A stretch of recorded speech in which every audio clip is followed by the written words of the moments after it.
The war room smelled like recycled air and desperation. Queen Velthrax of the Assyrian Empire stood motionless at the chamber's edge, her forearms crossed in a posture her species reserved for witnessing futility. 8 hours. 8 hours the Galactic Council had argued while 3-star systems burned. The Cathrel Dominion will not negotiate. Ambassador Vrex slammed his crystalline fist against the projection table. The holographic display scattered into pixels, reformed, showed another colony going dark. 2 million souls gone. We must respond with overwhelming force, which guarantees mutual extinction, Council Prime Exora replied, her membrane gills flaring orange with stress. The Cathrel have already deployed stellar disruptors near our core worlds. One miscalculation is inevitable if we continue this cowardice. Veltrax watched them, watched the greatest minds in 600 civilizations tear at each other while children died in the void. Our own military advisors had presented 17 battle strategies. Each ended with acceptable losses measured in billions. The word acceptable sat in her throat like poison. The humans sat silent in the back row. She'd noticed them immediately when she entered. Hard not to. They arrived 3 months ago, newest members of the Council, representing a species that had just achieved faster-than-light travel, primitive by galactic standards. Their delegation consisted of 5 individuals wearing simple black suits, no environmental modifications, no technological enhancements visible on their bodies. They'd breathed the station's standard atmosphere without assistance. They looked fragile. They'd said nothing for 8 hours. The lead human was a woman with gray-streaked hair pulled back severely from her face. Velthrax had reviewed her file. Ambassador Sarah Chen. Former diplomat, former professor of something called conflict resolution. She sat with her hands folded, watching the council tear itself apart with eyes that missed nothing. The Cathrel Queen demands we surrender the fringe colonies, Vrex continued. 38 worlds, 14 billion citizens, as tribute for peace. As ransom, someone corrected. Semantics. While we debate linguistics, they position planet killers. Excuse me. Human quiet. It shouldn't have carried across the shouting. Somehow it did. The chamber fell silent like someone had cut the gravity. Ambassador Chen stood. She moved to the projection table with unhurried steps. Every species-specific eye in the room tracked her movement. Velthrax felt her own combat instincts activate. Not from threat, from the sudden certainty that something significant was about to happen. I apologize for interrupting, Chen said. Her galactic standard was flawless, accent carefully neutral. But I believe we're approaching this incorrectly. The humans haven't contributed to this discussion, Vrex's translator made his voice sound condescending. Perhaps because they lack the experience to... We lack experience in galactic-scale warfare, Chen agreed. You're absolutely right. We've been listening, learning. And I noticed something interesting about the Cathrel Dominion's demands. She touched the projection table. Veltrax watched her navigate the controls with surprising fluency. The display shifted, showed communication transcripts, tactical reports, intercepted Cathrel transmissions. Every demand comes through their queen's voice. Never directly from Queen Takara herself. Every military movement is authorized by her war council. But 3 days ago, there was a transmission. Brief. Personal frequency. Blocked by their own people within seconds. The room leaned forward collectively. Chen isolated the signal. Audio only. The Cathrel language sounded like stones grinding together, but the translation appeared in text. Does anyone remember peace? Queen Takara sent that, Chen said quietly, before her own security shut her down. She's a prisoner of her own war machine, just like you're all prisoners of this council. That's absurd, Exorbian. You've argued for 8 hours. Reached no consensus. Defaulted to violence because it's simpler than the alternative. The Cathrel War Council is doing the same.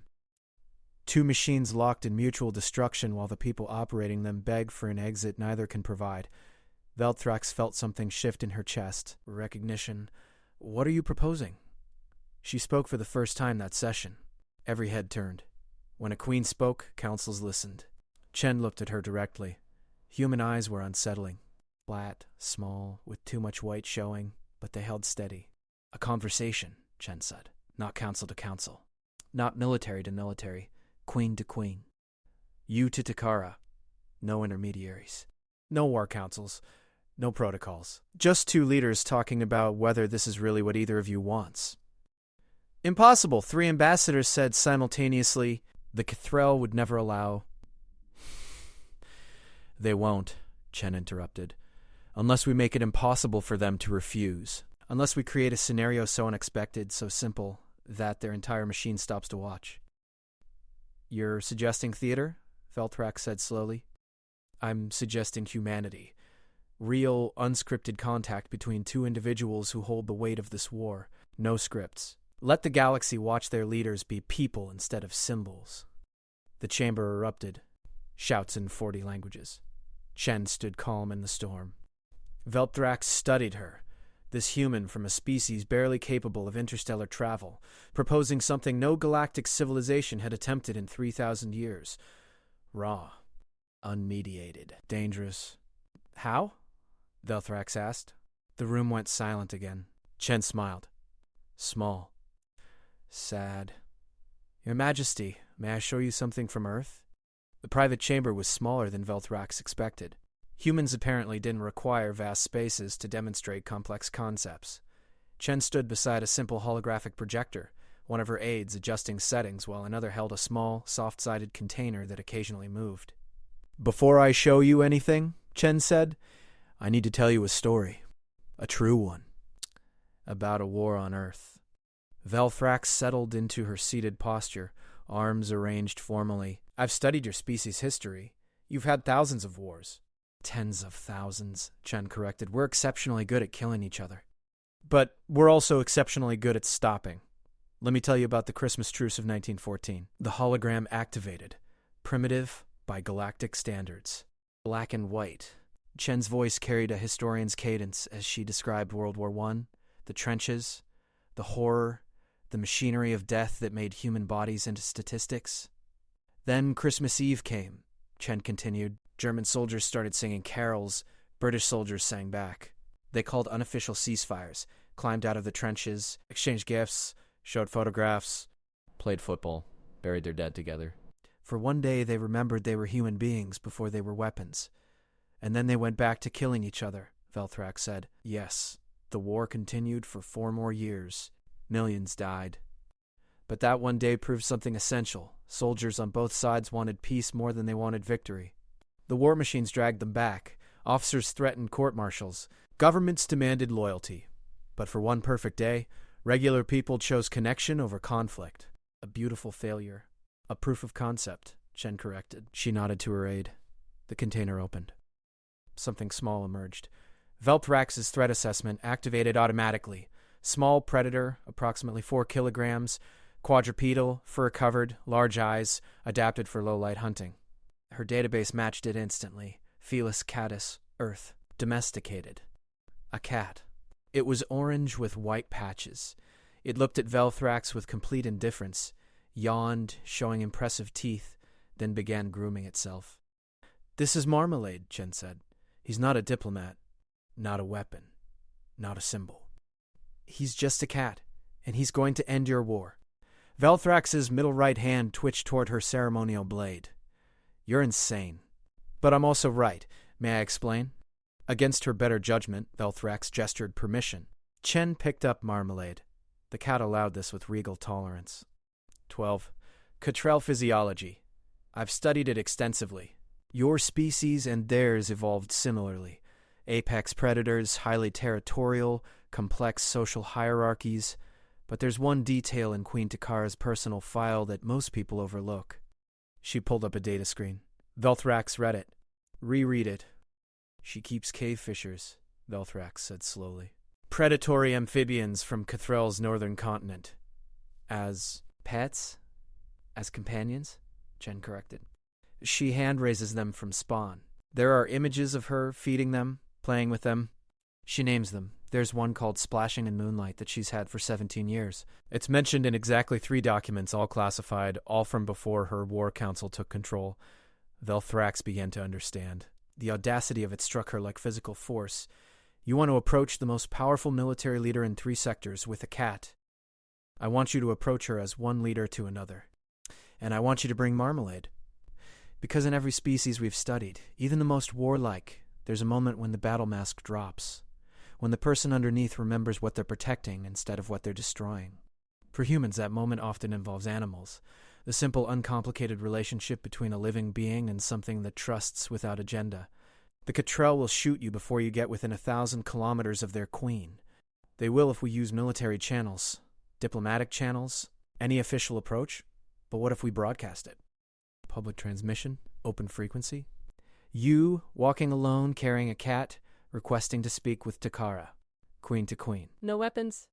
No guards. Just conversation. They'll think it's a trap. But Marmalade isn't a trap. He's a cat. Their sensors will confirm it. Their tactical analysis will find no threat, and every civilian in Cottrell space will watch their queen's response. Can she refuse? Can the great warrior queen kill an unarmed ruler carrying a small animal requesting peace? The optics alone, her own people would question why their queen won't talk. Exactly. Walked to the human. Looked down at this small species that had somehow survived its own bloodthirsty nature. This is the most ridiculous thing I've ever heard. Yes, it violates every protocol. Yes, it could get me killed. At least this way you'd be risking yourself instead of them. Marmalade meowed. A small sound. He reached out one paw and patted Velthrax's lower left hand. His claws were retracted. The gesture was gentle. Something ancient stirred in Velthrax's chest. Memory. Before she was queen. Before the weight of crowns and fleets. When she was just a child in the palace gardens, raising silk moths, watching them transform, feeling responsible for something small and alive. Tell me exactly how this would work, she said. The broadcast went live at dawn, station time. Velthrax stood in the main hangar, wearing no armor, no weapons, only her royal sash. In her upper right arm she held Marmalade. The cat seemed entirely unconcerned about galactic politics. He purred. Behind the cameras, Chen watched with her team. The signal was going out on every frequency, every channel, impossible to block. 3 trillion beings across both empires would see this simultaneously. Velthrax looked at the camera, looked past it. Imagine Takara watching somewhere in the dark between stars. I am Queen Velthrax of the Asarian Empire. I speak now to Queen Takara of the Cottrell Dominion, not as commander to enemy, not as empire to empire, but as one leader to another. We are both prisoners of this war, prisoners of councils and advisors and military necessity. I don't believe either of us wants to continue. I think we're both looking for a way out that doesn't feel like surrender. She lifted Marmalade slightly. He meowed on cue, perfectly timed, completely accidental. This is Marmalade. He's a cat. A small predator from a planet called Earth. He serves no purpose in war. He exists only to be alive. To eat. To sleep. To occasionally knock things off tables. The humans who brought him say he represents something essential, the parts of life that continue regardless of empire, regardless of victory or defeat, the small, precious things we're supposedly protecting by destroying each other. Our voice steadied. I'm requesting a meeting. You and me, face to face. No councils, no military escorts, just 2 leaders and whatever pets or companions bring us comfort. Let's talk. Let's see if we can find something our war machines haven't thought of. If you refuse, the war continues. Nothing changes. But if you agree, maybe we prove that leaders can be braver than the systems that built them. Marmalade chose this moment to start grooming himself, completely absorbed in his own ear. Despite everything, Velthrax felt her mouth twitch toward a smile. I'll be here, for as long as it takes. Silence filled the hangar like water filling a hull breach. Chen approached slowly. Now we wait, she said. How long do you think? Velthrax began. The communications panel lit up, every screen. Every frequency, the same signal, overwhelming in its intensity. A Cottrell face filled the displays. Queen Takara. Velthrax had seen intelligence photos, tactical briefings, but never like this. Takara looked old, tired. Her facial plates were scarred from battles fought decades ago. Her eyes, compound, multifaceted, supposedly incapable of readable emotion, somehow conveyed an exhaustion that transcended species. Velthrax of Osar, Takara's voice rumbled through translators. I received your message. Behind her, Velthrax could see Cottrell officials in panic. Someone was shouting. Takara ignored them. She reached off screen. Lifted something. A cave fisher. Small, blue-black, amphibious. It made a chirping sound. This is splashing in moonlight, Takara said. She's been with me since before the war. She doesn't understand empires. Doesn't care about territory. She wants fresh water and small insects and to sleep in sunlight. Simple things. True things. Takara's officials were still shouting. She turned her head slightly, said something in Cottrell that the translators rendered as, "Leave, all of you. This is a conversation between queens." The background cleared. When Takara looked back at the camera, something had shifted in her bearing. "I'm tired, Velthrax. I'm tired of war. I'm tired of victory. I'm tired of listening to councils that only know how to destroy. If you're truly willing to meet, unguarded, I will do the same. But I need to know this isn't strategy. I need to know you're as desperate for peace as I am." Velthrax felt the weight of 3 trillion watching eyes, felt her own war council surely preparing to storm the hangar, felt the moment balance on the edge between history and disaster. She lifted Marmalade higher. "I don't know if this is strategy or surrender or insanity. All I know is that I can't order another fleet to die for territory we won't live to govern. I can't sign another acceptable loss report. I want to meet you. I want to talk. And I want our people to see their leaders choose conversation over carnage." Takara's translator couldn't render her next sound. It was somewhere between a laugh and a sigh. The neutral station, the trading post at Epsilon Crossing, it's technically independent. Neither of our militaries can reach it quickly. I know it. 3 days. You and me. Our companions. No weapons. No guards. We talk until we find something worth more than winning. Takara paused. Or we fail together. If we fail, at least we tried something new. Yes. Perhaps that's what we need. New. Very well, Velthrax. 3 days. I'll see you there. The transmission ended. The hangar erupted. Velthrax heard her military command shouting warnings, heard diplomatic corps demanding explanations, heard the galaxy holding its breath. Chen was smiling. Tears on her face. Human emotional responses were strange. "You did it," she whispered. "I've done nothing yet except schedule a conversation."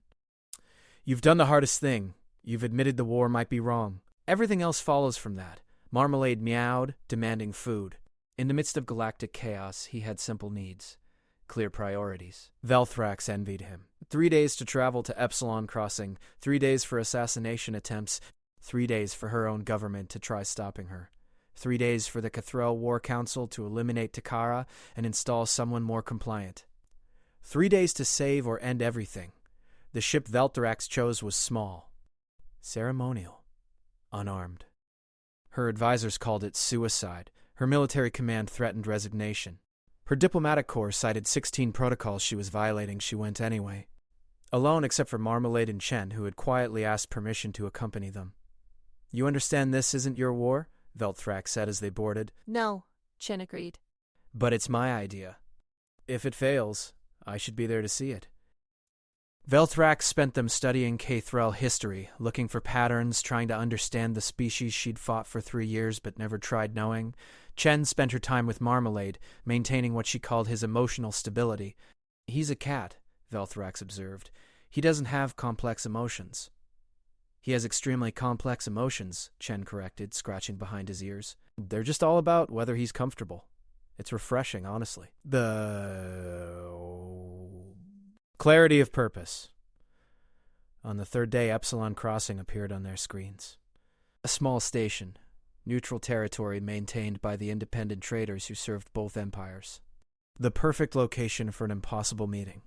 Takara's ship was already there. Velthrax felt her combat instincts activate, force them down. This wasn't battle. This was something human, something desperate. They docked. The station master, a Trellan merchant who looked equally terrified and thrilled, greeted them at the airlock. Queen Velthrax. "The Cathrell Queen is in Conference Room 3. She arrived an hour ago." She brought, Her pet, and no guards, as promised. "Any other ships?" Chen asked sharply. 17 military vessels from both sides, staying just outside weapons range. Watching. Waiting. The Trellan's eye stalks twitched nervously. No pressure. Conference Room 3 was designed for trade negotiations, not galactic peace. Simple table. Basic chairs. Adjustable atmosphere. The door opened. Velthrax walked through first, Marmalade in her arms. Chen followed, quiet, observant. Takara stood at the far end. She was massive. Kermel averaged 3 meters tall, heavily muscled, evolved from ambush predators. Her facial plates were deep crimson, scarred from old battles. Her 4 primary arms ended in claws capable of rending steel. She wore no armor, no weapons, just simple ceremonial cloth. In her upper left arm she cradled splashing in moonlight. The cave fisher chirped, looked around curiously, seemed unbothered by the weight of history in the room. "Velthrax," Takara said. "Takara," Velthrax replied. They stared at each other, predator to predator, queen to queen. Then Takara's translator made a sound somewhere between a laugh and a groan. "This is absurd." "Completely," Velthrax agreed. "I've never felt more ridiculous in my life. Neither have I. And yet here we are." Marmalade meowed. Broke it perfectly. Takara looked at the cat. Her compound eyes made her expressions hard to read, but Velthrax thought she detected something like wonder. "May I?" Takara asked, gesturing to Marmalade. Velthrax approached slowly. Set Marmalade on the table. He immediately started investigating, sniffing the surface, completely unafraid of the massive apex predator watching him. "He's smaller than I expected," Takara said. "Everything's smaller than you," Velthrax pointed out. "Fair." Takara sat splashing in moonlight on the table. The cave fisher and the cat regarded each other. Marmalade reached out one paw. "Gentle." "Curious." The cave fisher chirped. They touched. Briefly. Then went back to their separate explorations. "They're not attacking each other," Takara observed. "They have no reason to," Chen spoke for the first time. "They're not competing for territory. Not rivals. Just living things sharing space." "You're Ambassador Chen, the one who proposed this insanity." "Yes, Your Majesty. My intelligence files say you've studied 3,000 conflicts. 3,216, Chen corrected, before Earth joined the galactic community. Now I'm studying yours. By councils that benefit from conflict. By military structures that only know how to fight. You're not enemies. You're prisoners of the same machine." "Poetic," Takara said, not mocking. "Considering? But poetry doesn't stop plasma bombardments." "No," Chen agreed. But choice does. You're both here. "Both risked everything to have this conversation. That's already more than poetry. That's rebellion against the entire structure keeping the war alive. What do you want? Truly. Not your council, not your military. You." Velthrax felt the question settle into her bones. What did she want? She'd stopped asking herself years ago. Queens didn't get to want. They got to choose between bad options and worse ones. "I want to watch my gardens grow," she said quietly. "I want to raise silk moths again. I want to attend treaty negotiations that aren't about dividing corpses. I want my species to remember what we're capable of besides war." She paused. "What do you want?" The cave fisher was hunting an imaginary insect, completely absorbed in her game. "I want to sit in the shallow pools near my birthplace. I want to feel sunlight without wondering if it's the last time. I want my people to stop calling me the War Queen and remember I'm also the one who modernized education, who reformed the legal system, who built the medical infrastructure we're now destroying." "So why don't we just stop?" Velthrax asked. "'Cause it's not that simple." "Why not?" The question hung in the air. Takara's translator made a frustrated sound. "Because our war councils won't accept it. Because we've invested too much. Because showing weakness invites attack. Because we're afraid that the moment we stop fighting, something worse happens. That we look weak. That our own people turn on us. That the other side exploits the peace." "Yes," Takara admitted. "So we're trapped," Velthrax said. "Trapped by fear and structure and the weight of all the people who've already died. We can't surrender. Can't advance. Can't negotiate because neither of us trusts the machine our agreement would have to move through." Chen had been silent, listening. Now she leaned forward. "What if you didn't use the machines? What if you just decided? Right here, right now. 2 queens making a choice, not asking permission, not going through channels, just ending it." "We don't have that authority," Takara said. "Don't you?" Chen challenged. "You're absolute monarchs. You command the largest military forces in your sectors. Who's going to stop you? Your war councils? Only if you let them. Your advisors? Only if you ask permission. You're afraid of your own power because you've spent so long using it through intermediaries that you've forgotten you can just act. The sheer audacity of it. The terrible simplicity. A joint declaration, she said slowly, broadcast simultaneously to both empires. We announce immediate ceasefire. We kite irreconcilable differences between leadership and military command. We frame it as our choice. Our responsibility, we take the blame entirely. Our war councils would call it treason, Takara said. Let them. We're queens. What are they going to do? Start a civil war while they're still fighting each other? They can hate us. History can call us cowards, but the killing stops. Character was silent for a long moment. Splashing in moonlight climbed onto her arm, settled there, chirping contentedly. Marmalade had fallen asleep on the table, curled into a perfect orange circle. There would be consequences, Takara said finally. Military leadership would resist. Some commanders might refuse the order. Economic disruption. Political chaos. We might both be overthrown. Probably Velthrax agreed, but we'd be overthrown by living people instead of corpses. That's an improvement. Is it worth our crowns? Our legacies? I don't know, Velthrax said honestly. But I know I'm tired of measuring worth in body counts. I know I can't sign another acceptable loss report. I know that if I die tomorrow, I want it to be because I tried to stop the killing, not because I kept it going. Takara looked at her. Really looked. 2 apex predators. 2 queens. 2 beings carrying the weight of billions of lives. The humans have a saying, Chen said quietly. Better to die on your feet than live on your knees. But there's another one. Better to live on your knees than send others to die on their feet. You're both living on your knees to this war. Both sending others to die for something neither of you wants. What if you stood up? What if you just stopped? Marmalade chose this moment to wake up, stretch elaborately, yawn, and meow with absolute conviction about nothing in particular. The sound broke something in the room.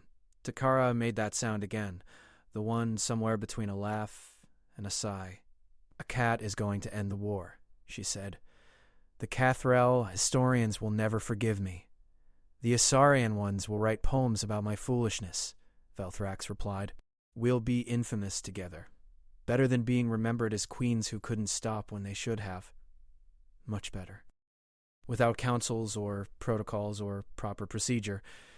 Just 2 leaders choosing peace because the alternative had become unbearable. We'll need to coordinate the announcement, Takara said. Simultaneous broadcast. Same message from both of us. Make it impossible for our governments to spin different narratives. We write it here, Velthrax said. Now. Together. No advisors, just us. I'll transcribe.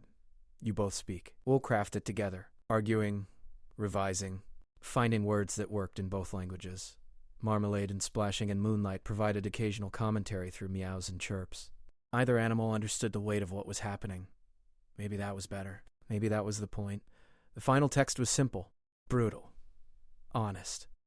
I, Queen Velthrax of the Asarian Empire, and I, Queen Takara of the Catrell Dominion, jointly declare an immediate and permanent ceasefire.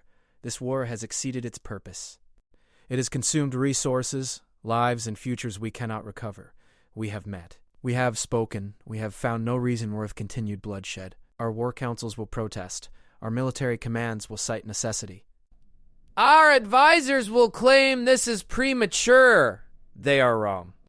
The war ends now because we say it ends. We claim full responsibility for this decision. We accept all consequences. History will judge us. But history will record that on this day, 2 leaders chose peace over protocol. We do not ask permission. We do not seek approval. We simply state the truth. The war is over because we will not continue it. Any commander who fires weapons from this moment forward acts against their sovereign's direct order. Any council that plots continued conflict commits treason against their own people. We have spoken. It is done. Twice. Making sure the translation held. Making sure the meaning was clear. It's not enough, Takara said quietly. The practical details, the territorial disputes, the reparations, will be negotiated by people who want to build instead of destroy, Velthrax finished. We're not solving everything, we're just stopping the bleeding. The rest comes after. If we survive, Velthrax agreed. Chen had been recording everything. Standard diplomatic practice. She looked at both queens. This is going to change everything. You know that, right? Not just your empires. The entire galactic community. You're proving that leaders can just choose peace. Without permission. Without consensus. Just by deciding. Good, Takara said. Maybe others will follow. Or maybe they'll use us as examples of what happens when leaders ignore proper procedure, Velthrax said. Either way, it's done. They scheduled the broadcast for 1 hour later, gave themselves time to prepare, to think, to panic if they needed to. Velthrax found herself alone with Chen and Marmalade in a small side room. The cat was grooming himself again, completely unconcerned about the revolution happening around him. Thank you, Velthrax said. For what? Chen asked. For being crazy enough to think this could work. It hasn't worked yet. You still have to broadcast. Still have to face whatever comes after. I know. But you gave me permission to try. You showed me that the simplest answer might be the right one. Velthrax paused. Your species frightens me. We frighten ourselves sometimes. You're barely capable of interstellar travel. You have no advanced weapons, no significant military force, but you walked into a war that's consumed empires and said, have you tried just talking? Like it was obvious, like we were all idiots for not seeing it. You're not idiots, Chen said. You're just used to systems that make simple things complicated. Sometimes it takes an outsider to say, wait, why are we doing it this way? We do the same thing on Earth. Get trapped in our own complexities. Need someone from outside to point out the obvious. What will your people think? Velthrax asked. When they learn humanity's first major galactic contribution was ending a war with a cat, they'll think it's the most human thing we could possibly do. We have a long history of solving complicated problems with absurdly simple solutions, usually involving animals. There's a whole genre of military history about war dogs, war horses, war dolphins. We're good at recognizing that sometimes the smartest strategy is the simplest one. Will it work, though? Really work? I don't know, Chen admitted. Maybe your military command overthrows you both. Maybe the ceasefire collapses in weeks. Maybe this is remembered as the stupidest decision in galactic history. Or maybe it's remembered as the day 2 leaders were brave enough to say enough. Either way, you're trying. That matters. Looked at Velthrax. Made a small, questioning sound. What does he want? Velthrax asked. Probably food. Or attention. Or to knock something off a table. His needs are simple. I envy him. Most of us do. Too slowly, Velthrax returned to the conference room. Takara was already there, holding Splashing in moonlight, looking as terrified as a Cottrell warrior queen could look. Ready? Velthrax asked. No, Takara said, but I'm done waiting for courage. Let's just do it. Velthrax held Marmalade. Takara held her cave fisher. Chen operated the broadcast equipment, setting up the simultaneous transmission to both empires. Signal is live in 3, 2, 1, the indicator light went green. 3 trillion beings watching, maybe more. Velthrax and Takara spoke together, alternating sentences, their declaration of peace echoing across the void. They didn't sound triumphant. They sounded tired, human, real. When they finished, they stood in silence, waiting for the galaxy to respond. Marmalade meowed. Splashing in moonlight chirped. 2 small living things, unconcerned about empire, just existing in the moment. The communications panel exploded with incoming transmissions. Thousands. Millions. Both empires screaming at once. Velthrax saw messages from her war council. Takara's military command. Demands. Threats. Accusations of treason. But underneath that, something else. Messages from colony governors supporting the ceasefire. From military units requesting confirmation of the stand-down order. From civilians celebrating. From parents thanking them. From teachers, from doctors, from everyone who'd watched the war consume their futures and had been powerless to stop it. The machine was breaking, not cleanly, not easily, but breaking. It's done, Takara said quietly. It's started, Velthrax corrected. Now comes the hard part, which is building what comes next, proving this wasn't just theater. Takara nodded, sat down, splashing in moonlight on the table. The cave fisher immediately started hunting imaginary prey. Marmalade watched her with mild interest, decided she wasn't worth the effort, went back to sleep. Two animals who don't care about our politics, Takara observed. Maybe they're smarter than all of us. Definitely smarter, Chen said. They know what matters. Food. Comfort, simple truths we complicated into war. The transmission requests were still flooding in. News services, diplomatic corps, military commands, everyone demanding explanations, context, justification. Velthrax looked at Takara. Should we answer them? Not now. Let them panic. Let them scramble. Let them realize their queens just made a decision without asking permission. It's good for them. Humility through chaos? Something like that. Two queens who just committed political suicide or performed the greatest act of statesmanship in galactic history. Possibly both. Time would tell. Chen was packing up the broadcast equipment. I should go. Let you two work out the next steps. The practical details. The 1,000 problems that come after saying peace. Stay, Velthrax said. Please. You started this. Help us finish it. I'm just a human. Barely understand your politics. You see what we've stopped seeing. You ask the obvious questions we've forgotten to ask. We need that. We need someone who thinks peace is as simple as two queens talking. It's not that simple, Chen protested. But it starts that simply. And we need someone to keep reminding us of that when everything gets complicated again. Because it will get complicated, but if we remember it started with a conversation and a cat, maybe we can navigate the complexity without losing the simple truth underneath. Jen looked at both of them, nodded slowly. Okay, I'll stay. But on one condition. Name it, Takara said.